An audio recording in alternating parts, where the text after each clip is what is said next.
औज़ुबिल्लाहिमिनश्शैतानिर्रजीम बिस्मिल्लाहिर्रहमानिर्रहीम। अस्सलाम वालेकुम व्यूअर्स। तो क्या हाल चाल है? ठीक ठाक हैं, खैर खैरियत से हैं। सर्दियां आ चुकी हैं और हम लोग मटर और चिकन का पुलाव ना बनाएं ये हो ही नहीं सकता। तो हम आज आपके लिए लेकर आए हैं ये रेसिपी। तो आए हम आपको दिखाते हैं कि हम किस तरह ये आसानी से बना सकते हैं। तो सबसे पहले हमने चिकन ले लिया और मटर ले लिया। उसके बाद हम प्याज ले लेंगे, उनको चॉप कर लिया। टमाटर हैं 2 अदद और 3 से 4 अदद सब्ज़ मिर्चें और अदरक लहसुन का पेस्ट हम ले लेंगे 1.5 चम्मच के करीब। इसके अलावा हम खड़े मसाले ले लेंगे जिसमें तेज़पत्ता है और दालचीनी, ज़ीरा, काली मिर्च और बादियान के फूल हैं हमारे पास, और 2 से 3 अदद लौंग भी हैं। उसके बाद सुर्ख मिर्च का पाउडर चाहिए हमें। इसके बाद हस्बे जायका हम नमक लेंगे। सबसे पहले हम एक देगची ले लेंगे, उसमें 1 कप के करीब हम कुकिंग ऑयल शामिल कर देंगे। आप उसमें घी भी ऐड कर सकते हैं, ये आपकी चॉइस है। उसके बाद थोड़ा सा घी गर्म होने के बाद इसमें हम प्याज ऐड कर देंगे और इनको ब्राउन कर लेंगे। आप कम या ज़्यादा ब्राउन भी रख सकते हैं, आपकी ये मर्ज़ी है। आप अगर ज़्यादा कलर वाले चावल पसंद करते हैं तो ज़्यादा कलर भी इनका निकाल सकते हैं। तो ये देखें हमारा प्याज आलमोस्ट डन हो चुका है। अब हम इसमें अदरक लहसुन का पेस्ट डाल देंगे। चूँकि हम देहाती अंदाज में ये कुकिंग कर रहे हैं, देसी अंदाज में, तो हम अब इसमें सबसे पहले हमने वो ऐड कर दिया अदरक लहसुन का पेस्ट। उसके बाद हम चिकन ऐड कर देंगे जो कि तकरीबन आधा किलो के करीब हमारे पास चिकन था, हमने वो ऐड किया है। तो उसके बाद हम खड़े मसाले ऐड कर देंगे ताकि इनका भी अच्छी तरह फ्लेवर इसमें आ सके। तो अब हम इसकी भुनाई कर लेंगे। उसके बाद हम सुर्ख मिर्च डाल देंगे तकरीबन 1 चम्मच के करीब। उसके बाद नमक हस्बे जायका डाल देंगे।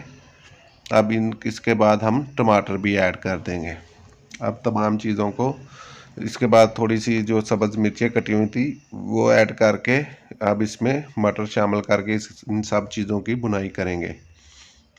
और ये याद रखें कि चिकन हो या मटर हो, जितनी इनकी बुनाई होगी उतना ही आपका पुलाव ज़बरदस्त और मज़ेदार बनेगा, और मटर भी खाने में मज़ेदार बनेंगे। अगर आप चीज़ को उबालेंगे तो वो उसका टेस्ट उबालने की हद तक होगा, अगर आप भूनेंगे तो उसका बुनाई का टेस्ट होगा। तो हमारा चिकन और मटर भून चुके, तो अब हम इसमें जो है अपने चावलों के हिसाब से पानी ऐड कर देंगे।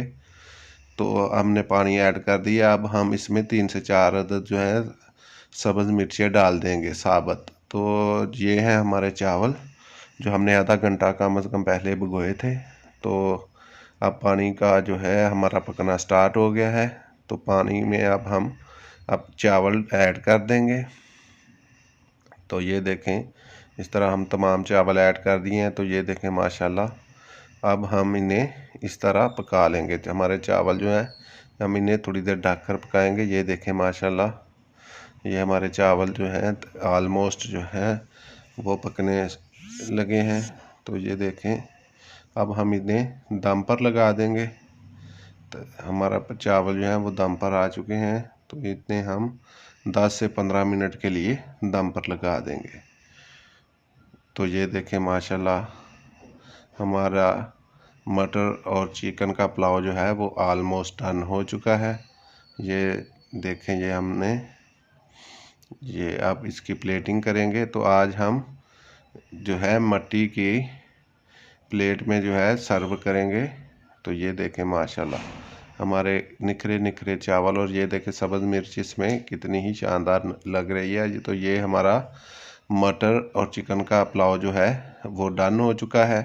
आप लोग भी इस रेसिपी को फॉलो करते हुए घर में बनाएं, तो इंशाल्लाह आप जो है कोई भी आपकी बंदा जो है वो तारीफ़ के बिना नहीं रह सकेगा। इंशाल्लाह आप हमारी रेसिपीज़ को फॉलो करें।